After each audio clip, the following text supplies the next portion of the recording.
YouTube channel Khimji કાચરિયાના માધ્યમ દ્વારા સત્સંગ સાંભળનારા સર્વ ભાવિક ભક્તજનોના હૃદયમાં બિરાજમાન પરમાત્માને મારા પ્રણામ। આજના વિડીયોમાં આપણે સાંભળીશું શ્રીમદ્ ભગવદ્ ગીતાના 3જા અધ્યાયના 42 અને 43મા શ્લોકનું વિસ્તારથી વર્ણનનો 3જો ભાગ। હરિ ઓમ।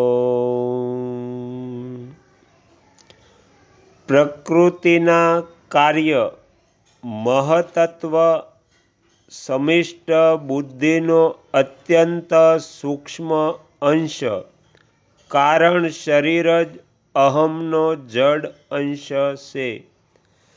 આ કારણ શરીરમાં જ કામ રહે છે। કારણ શરીરના તાદાત્મ્યથી કામ પોતાનામાં દેખાય છે। તાદાત્મ્ય દૂર થતાં જેમ કામનો લેશ પણ નથી એવા પોતાના શુદ્ધ સ્વરૂપનો અનુભવ થઈ જાય છે। સ્વરૂપનો અનુભવ થઈ જતાં કામ સર્વથા નિવૃત્ત થઈ જાય છે। પહેલાં શરીરથી પર ઇન્દ્રિયો, ઇન્દ્રિયોથી પર મન, મનથી પર બુદ્ધિ અને બુદ્ધિથી પર કામને બતાવવામાં આવ્યો। હવે ઉપરયુક્ત પદોમાં બુદ્ધિથી પર કામને જાણવા માટે કહેવાનો અભિપ્રાય એ છે કે આ કામ અહમમાં રહે છે। પોતાના વાસ્તવિક સ્વરૂપમાં કામ નથી। જો સ્વરૂપમાં કામ હોત તો કદી દૂર થાત નહીં। નાશવાન જડની સાથે તાદાત્મ્ય કરી લેવાથી જ કામ ઉત્પન્ન થાય છે। તાદાત્મ્યમાં પણ કામ રહેતો હોય તો તે જડમાં જ છે, પરંતુ દેખાય છે સ્વરૂપમાં। એટલા માટે બુદ્ધિથી પર રહેવાવાળા આ કામને જાણીને તેનો નાશ કરી દેવો જોઈએ। બુદ્ધિથી પર અહમમાં રહેવાવાળા કામને મારવાનો ઉપાય છે પોતાના દ્વારા પોતાની જાતને વશમાં કરવી, અર્થાત પોતાનો સંબંધ કેવળ પોતાના શુદ્ધ સ્વરૂપની સાથે અથવા પોતાના અંશી ભગવાનની સાથે રાખવો, જે વાસ્તવમાં છે। 6ઠા અધ્યાયના 5મા શ્લોકમાં ઉદ્ધરેદાત્વ માનમ પદ વડે આ જ વાત કહેવામાં આવી છે। સ્વરૂપ પોતે સાક્ષાત પરમાત્માનો અંશ છે અને શરીર, ઇન્દ્રિયો, મન, બુદ્ધિ સંસારના અંશ છે। જ્યારે સ્વરૂપ પોતાના અંશી પરમાત્માથી વિમુખ થઈને પ્રકૃતિ એટલે સંસારની સન્મુખ બની જાય છે ત્યારે તેમાં કામનાઓ ઉત્પન્ન થઈ જાય છે। કામનાઓ અભાવથી ઉત્પન્ન થાય છે અને અભાવ સંસારના સંબંધથી થાય છે, કેમ કે સંસાર અભાવ રૂપ જ છે। સંસાર સાથે સંબંધ વિચ્છેદ થતાં જ કામનાઓનો નાશ થઈ જાય છે, કેમ કે સ્વરૂપમાં અભાવ નથી। પરમાત્માથી વિમુખ થઈને સંસાર સાથે પોતાનો સંબંધ માનવા છતાં પણ જીવની વાસ્તવિક ઈચ્છા, આવશ્યકતા, ભૂખ પોતાના અંશી પરમાત્માને પ્રાપ્ત કરવાની જ હોય છે। હું સદા જીવતો રહું, હું સર્વ કાંઈ જાણી લઉં, હું સદાને માટે સુખી બની જાઉં, આ રૂપમાં તે વાસ્તવમાં સત ચિત્ત આનંદ સ્વરૂપ પરમાત્માની જ ઈચ્છા કરે છે। પરંતુ સંસાર સાથે સંબંધ માનવાના કારણે તે ભૂલથી આ ઈચ્છાઓને સંસાર દ્વારા જ પૂરી કરવાનું ઈચ્છે છે. આ જ કામ છે. આ કામની પૂર્તિ તો કદી થઈ જ શકતી નથી. એટલા માટે આ કામનો નાશ તો કરવો જ પડશે. જેણે સંસાર સાથે પોતાનો સંબંધ જોડ્યો છે તે જ તેને તોડી પણ શકે છે. એટલા માટે ભગવાને પોતાના દ્વારા સંસાર સાથે પોતાનો સંબંધ વિચ્છેદ કરીને કામને મારવાની આજ્ઞા આપી છે. પોતાના દ્વારા જ પોતાની જાતને વશ કરવામાં કોઈ અભ્યાસ નથી. કેમ કે અભ્યાસ સંસાર, શરીર, ઇન્દ્રિયો, મન અને બુદ્ધિની સહાય વડે જ થાય છે.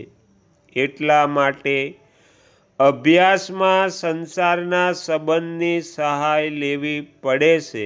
વાસ્તવમાં પોતાના સ્વરૂપની સ્થિતિ અથવા પરમાત્માની પ્રાપ્તિ સંસારની સહાય વડે નથી થતી. ઉલટાની સંસારનો ત્યાગ સંબંધ વિચ્છેદથી પોતાની જાતે જ થાય છે. જ્યારે ચેતન પોતાનો સંબંધ જડની સાથે માની લે છે ત્યારે તેનામાં સંસાર ભોગની પણ ઈચ્છા થાય છે અને પરમાત્માની પણ. જડ સાથે સંબંધ માનવાથી જીવની આ જ ભૂલ થાય છે કે તે સત ચિત્ત આનંદ સ્વરૂપ પરમાત્માની ઈચ્છા અભિલાષાને સંસારથી જ પૂરી કરવા માટે સાંસારિક પદાર્થોની ઈચ્છા કરવા લાગે છે. પરિણામ સ્વરૂપ તેની એ બંને ઈચ્છાઓ સ્વરૂપ બોધ વિના કદી દૂર નથી થતી. સંસારને જાણવા માટે સંસારથી અલગ થવું અને પરમાત્માને જાણવા માટે પરમાત્માથી અભિન્ન થવું આવશ્યક છે. કેમ કે વાસ્તવમાં પોતાની સંસાર સાથે ભિન્નતા અને પરમાત્મા સાથે અભિન્નતા છે. પરંતુ સંસારની ઈચ્છા કરવાથી પોતે સંસાર સાથે પોતાની અભિન્નતા કે સમીપતા માની લે છે. તે કદી સંભવિત નથી અને પરમાત્માની ઈચ્છા કરવાથી પોતે પરમાત્મા સાથે પોતાની ભિન્નતા કે અંતર વિમુખતા માની લે છે. પરંતુ તેની સંભાવના જ નથી. હા, સાંસારિક ઈચ્છાઓને દૂર કરવા માટે પારમાર્થિક ઈચ્છા કરવી બહુ જ ઉપયોગી છે. જો પારમાર્થિક ઈચ્છા તીવ્ર થઈ જાય તો લૌકિક ઈચ્છાઓ આપમેળે દૂર થઈ જાય છે. લૌકિક ઈચ્છાઓ સર્વથા દૂર થતાં જ પારમાર્થિક ઈચ્છા પૂરી થઈ જાય છે. અર્થાત નિત્ય પરમાત્માનો અનુભવ થઈ જાય છે. કારણ કે વાસ્તવમાં પરમાત્મા સદા સર્વત્ર વિદ્યમાન છે. પરંતુ લૌકિક ઈચ્છાઓ રહેવાથી તેમનો અનુભવ નથી થતો. સંસાર સાથે સંબંધ રાખતા રહીને કામનો નાશ કરવો બહુ જ કઠણ છે. જેનાથી તેમનું પતન થઈ જાય છે. એવા આ કામ મોટા મોટાઓના પણ વિવેકને ઢાંકીને તેમને કર્તવ્યથી ચુસ્ત કરી દે છે. એટલા માટે ભગવાને તેને દુર્જય શત્રુ કહ્યો છે. કામને દુર્જય શત્રુ કહેવાનું તાત્પર્ય તેનાથી વધારે સાવધાન રહેવાનું છે. તેને દુર્જર્ય સમજીને નિરાશ થવાનું નહીં.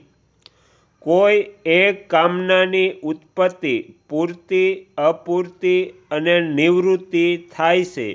એટલા માટે સમગ્ર કામનાઓ ઉત્પન્ન અને નષ્ટ થવાવાળી છે, પરંતુ પોતે નિરંતર રહે છે અને કામનાઓ ઉત્પન્ન અને નષ્ટ થવાને જાણે છે.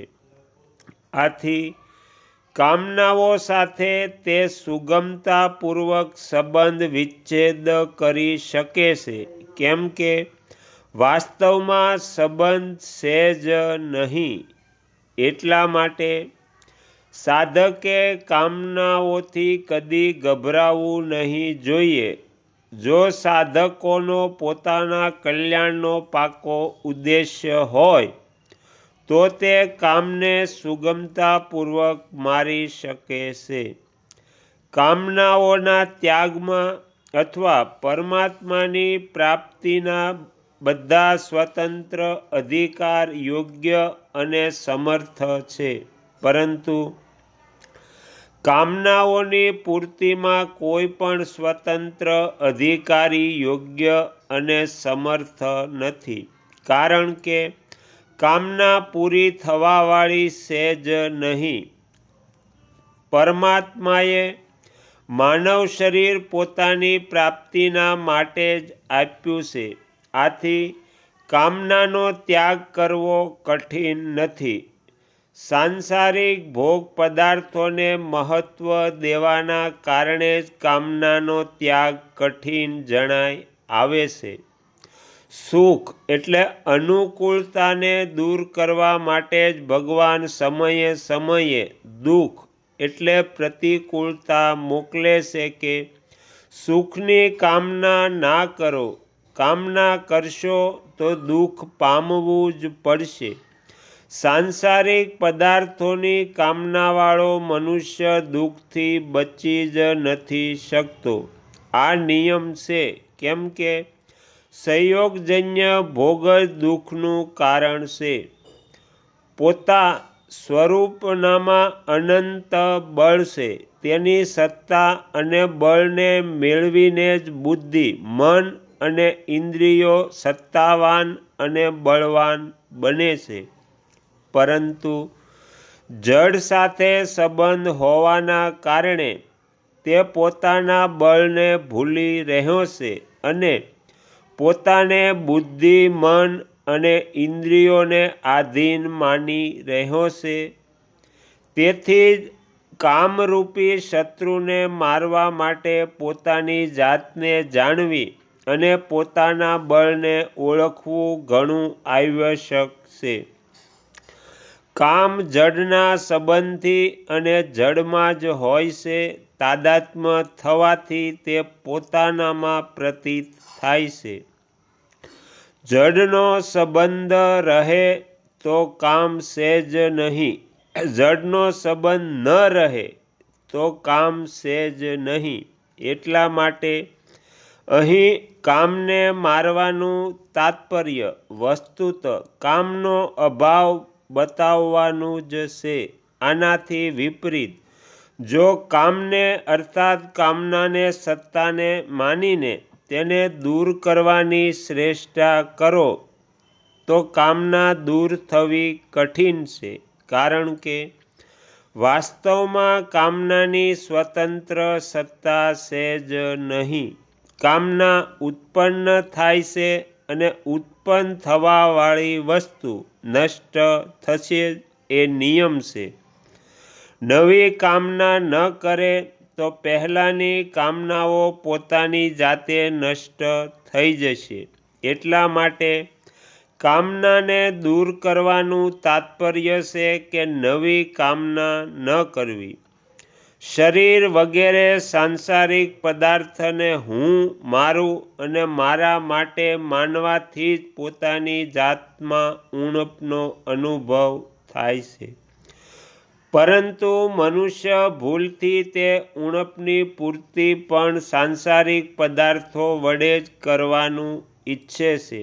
એટલા માટે તે એ પદાર્થોની જ કામના કરે છે, પરંતુ વાસ્તવમાં આજ સુધી સાંસારિક પદાર્થો વડે કોઈની ઉણપની પૂર્તિ થઈ નથી અને થશે પણ નહીં, થઈ શકતી પણ નથી, કારણ કે પોતે અવિનાશી છે અને પદાર્થો નાશવાન છે.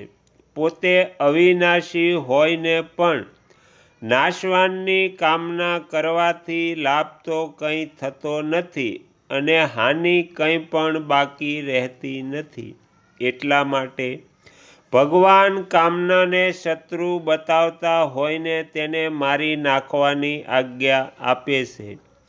કર્મયોગ દ્વારા આ કામનાનો નાશ સુગમતાથી થઈ જાય છે, કારણ કે કર્મયોગનો સાધક સંસારની નાનામાં નાની અને મોટામાં મોટી પ્રત્યેક ક્રિયા પરમાત્મા પ્રાપ્તિનો ઉદ્દેશ્ય રાખીને બીજાઓના માટે જ કરે છે, કામનાથી પૂર્તિના માટે નહીં.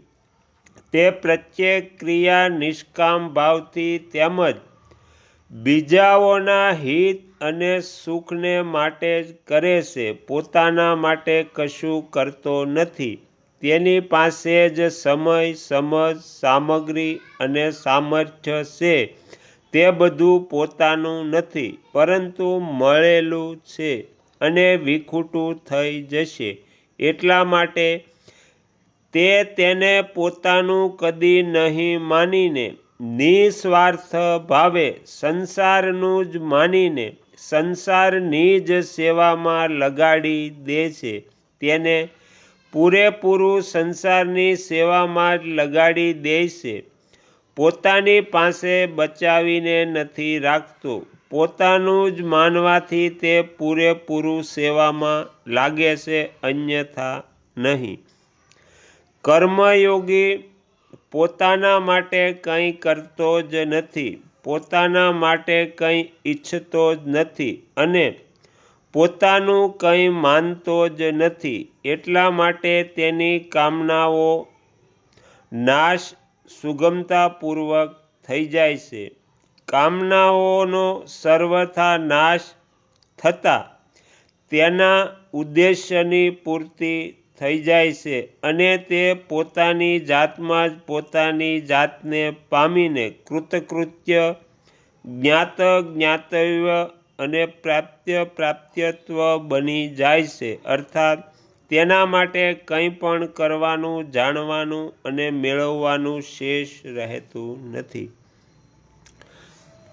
તો અહીંયા શ્રીમદ્ ભગવદ્ ગીતાનો 3જો અધ્યાય સમાપ્ત થાય છે. આ રીતે ઓમ તત્સત આ ભગવાન નામના ઉચ્ચારણપૂર્વક બ્રહ્મવિદ્યા અને યોગશાસ્ત્રમય શ્રીમદ્ ભગવદ્ ગીતા ઉપનિષદ રૂપી શ્રી કૃષ્ણ અર્જુન સંવાદમાં કર્મયોગ નામનો 3જો અધ્યાય સમાપ્ત થયો. 3જા અધ્યાયનું નામ કર્મયોગ છે, કેમ કે કર્મયોગનું જેટલું વિશદ વર્ણન 3જા અધ્યાયમાં છે તેટલું ગીતાના બીજા અધ્યાયોમાં નથી. આ 3જા અધ્યાયમાં અથઃ તૃતીયોધ્યાયના 3 અર્જુન ઉવાચ વગેરે પદોના 60 શ્લોકોના 542 અને પુષ્પિકાઓના 13 પદો છે. આ રીતે સઘળા પદોનો સરવાળો 566 છે. આ અધ્યાયમાં અથઃ તૃતીયો અધ્યાયના આ 7 અર્જુન ઉવાચ વગેરે પદોના 26 શ્લોકોનો 1376 અને પુષ્પિકાના 45 અક્ષરો છે. આ રીતે સઘળા અક્ષરોનો સરવાળો 1454 છે અને આ અધ્યાયના બધા શ્લોકો 32 અક્ષરોના છે. આ અધ્યાયમાં 4 ઉવાચ છે, 2 અર્જુન ઉવાચ અને 2 શ્રી ભગવાન ઉવાચ. હવે આગળના વિડીયોમાં આપણે શ્રીમદ્ ભગવદ્ ગીતાના 4થા અધ્યાયનો પાઠ કરીશું.